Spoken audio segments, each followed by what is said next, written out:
Okay, are we good? Awesome. Hi everyone, this is Christopher Gomez, and again, I want to apologize for the low production values during this quarantine. I have all of my editing stuff, my computer at my apartment in Burbank, and I'm currently in Chino to kind of keep an eye on my folks and help around the house while we're in this quarantine. So the last film that I talked about was The Last Man on Earth, starring Vincent Price. And today I'm going to be talking about Night of the Living Dead, the original 1968 by George Romero. Now, the interesting thing that most people do not know was there was actually a novelization of Night of the Living Dead. I remember a number of years ago actually, my father had mentioned that he had read this book where there was a zombie plague, and he remembered that the survivors were barricading themselves into a farmhouse. And at first, I thought he was probably referencing Richard Matheson's I Am Legend. And he went into detail, and he said, "No, it wasn't I Am Legend. There was a father who was hiding in a basement, and he had a daughter that was sick from this virus that was going on, and she became a zombie eventually. And it turns out that my father was correct. There actually was a novelization of Night of the Living Dead. It was one of those movie tie-in novelizations to tie in with the release of the film. And lo and behold, a few Christmases ago, I was able to track down a copy. I think it was on Amazon or on eBay, but I was able to track down a copy of the novelization with the faded cover to have it has that. You could tell that it was a very old printed version of the book because it had that like faded cover that almost had like a sepia tone. The novelization, I believe, is out of print, but I think there have been some newer prints in circulation. The novel was written by John Russo, who was one of the screenwriters of Night of the Living Dead.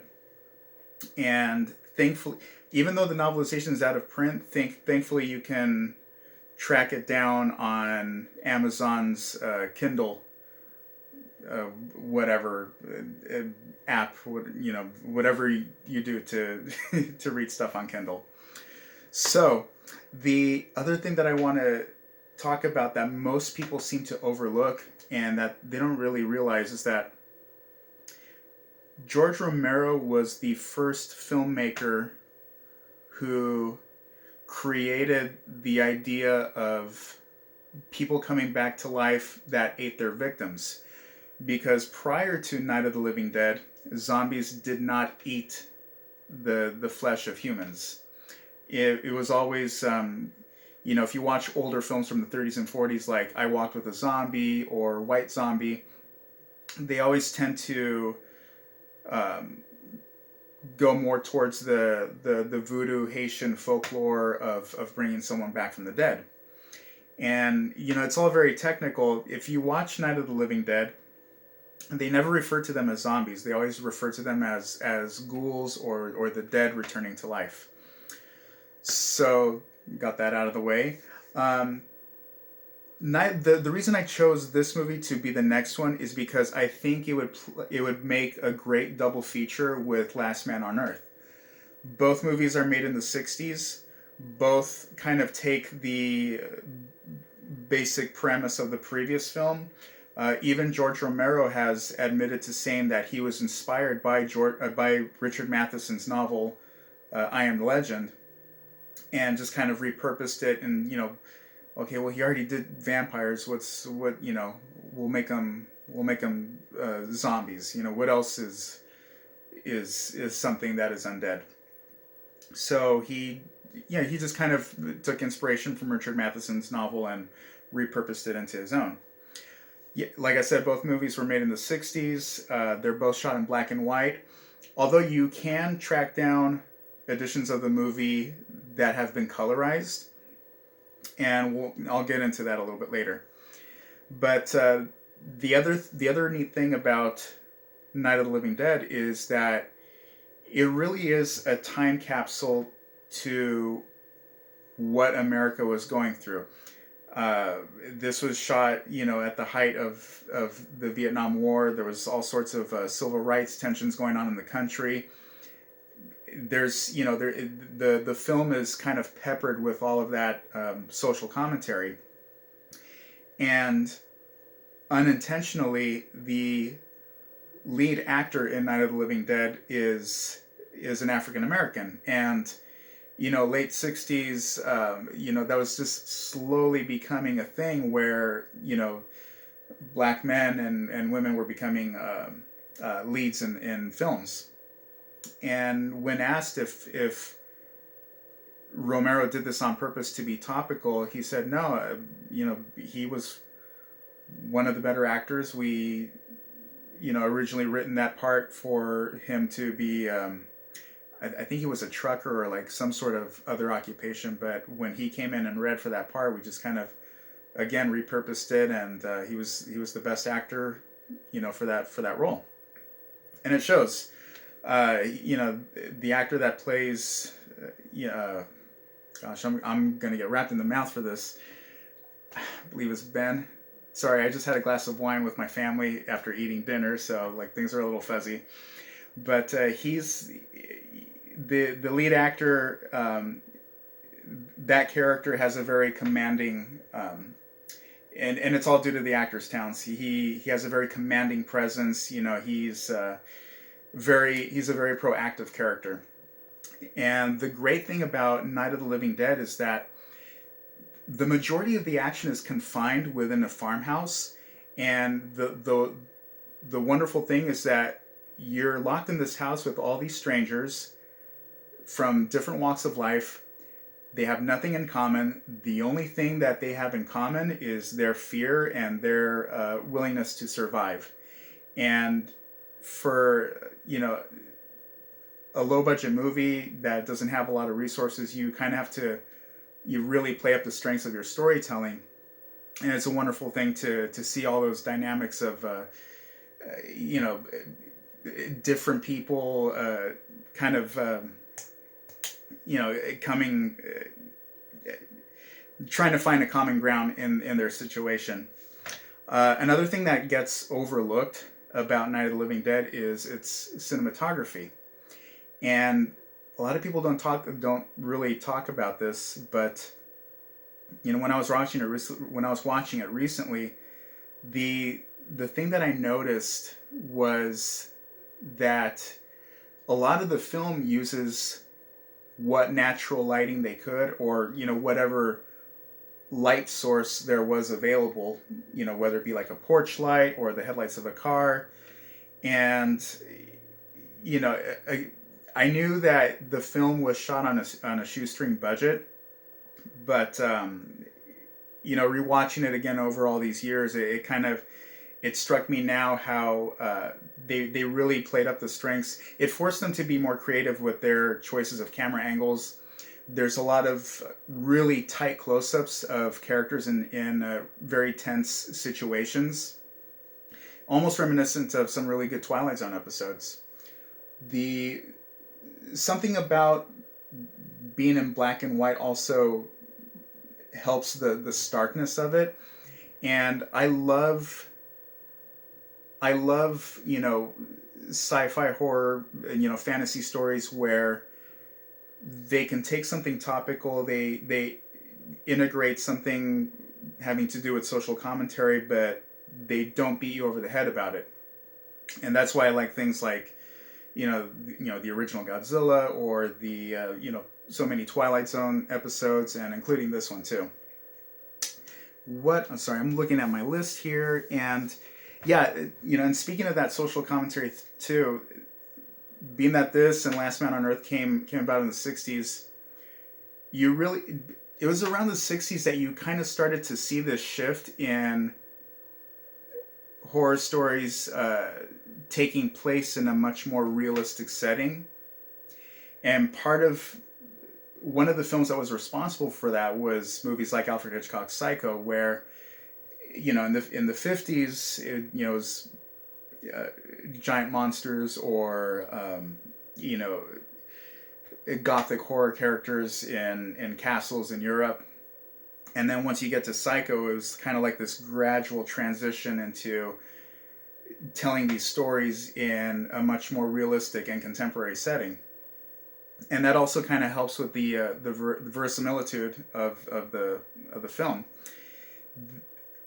Also, in terms of the cinematography, there's also a little bit of that documentary feel, especially if you watch like the fake news reports where George Romero makes a cameo where he's interviewing a congressman walking on the way to the Capitol, and it really has that again that sense of realism, that sense of verisimilitude. The funny thing about Night of the Living Dead is, you'll have to Wikipedia this, but somewhere during its distribution, there was some sort of confusion with the changing of the title, and as a result, the movie fell into public domain. So unfortunately, there's really no definitive version of the film that I could really recommend on DVD or Blu-ray, because there's so many companies that distribute it, and the quality varies. Although the version that I picked up happens to be, let me see if I can pull it over here. It is this particular version, where it also has the movie in color. And yeah, I enjoy watching both, just to kind of change it up a notch. Watching it in color is more of a curiosity. I still kind of prefer the black and white, especially if you're doing the double feature of Last Man on Earth. And yeah, and going into the fact that most of the movie is confined within a tight space. The majority of the movie takes place in this farmhouse with all these characters, trying to figure out what to do. Because of that, and because the film is in public domain, it's allowed for live theatrical adaptations of the film. And there's a number of theaters that will do their own adaptations of Night of the Living Dead. I know that there's a company called the Group Rep in North Hollywood that they just recently did a stage adaptation of Night of the Living Dead. Shout out to my buddy Todd Ball, who I believe he was in that, or he worked on that. And there's a really cool theater kind of just by the railroad tracks in downtown Fullerton in Orange County called the Maverick Theater. And the Maverick Theater is a very unique space because what they specialize in is doing shows that were films, or that their thing is cinematic theater. So they'll do stage adaptations of a lot of movies that were in public domain. So they've done their own versions of Plan 9 from Outer Space. They even did a stage adaptation of King Kong. The novel of King Kong is in public domain, so they were able to find a loophole into that. And every October since, I think 2000... I think it's been like almost 10 years now, but every October, the Maverick Theater in Orange County in Fullerton, they will do a live adaptation of Night of the Living Dead. And I was fortunate enough to see their very first production of it, and I was lucky enough to sit next to the film's original star, Judith O'Dea, who played, right here on the screen, who played Barbara in the original 1968 film. She and I got to sit together and watch the first, premiere stage version of Night of the Living Dead. And she even signed my program too that I have framed up here. Judith O'Dea, Barbara. And if you ever get a chance, if you're ever in the Orange County area, go check out the Maverick Theater. Go check out Night of the Living Dead every October. They also do Santa Claus Conquers the Martians every December. The guy that owns the place, his name is Brian Newell. Very cool guy. They do a lot of really cool stuff there. Highly recommend it. I have so many friends that work there as well. A buddy of mine named Enrique, who owns a comic book store called Comic Book University, also in Fullerton, you should definitely check out. He was also part of the original production as well, and every now and then he used to host zombie movie marathons. I think that is about it. One last thing. Please check, if you ever get a chance to, if you're ever on YouTube, check out the original theatrical trailer to this movie. It is all about the voiceover in that trailer. It is hilarious. It's in the best sense. Like he really, the melodrama is so embellished in that original theatrical trailer. So yeah, hope everyone is staying safe and healthy during this quarantine.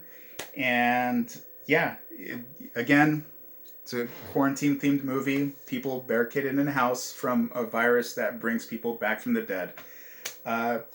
Comment below to let me know which version you prefer, either the colorized version or the original black and white version. And closing that, here is a photo of myself and the cast of Night of the Living Dead, along with George Romero in the center, director. Leaving you with that. And yeah, see you guys next week.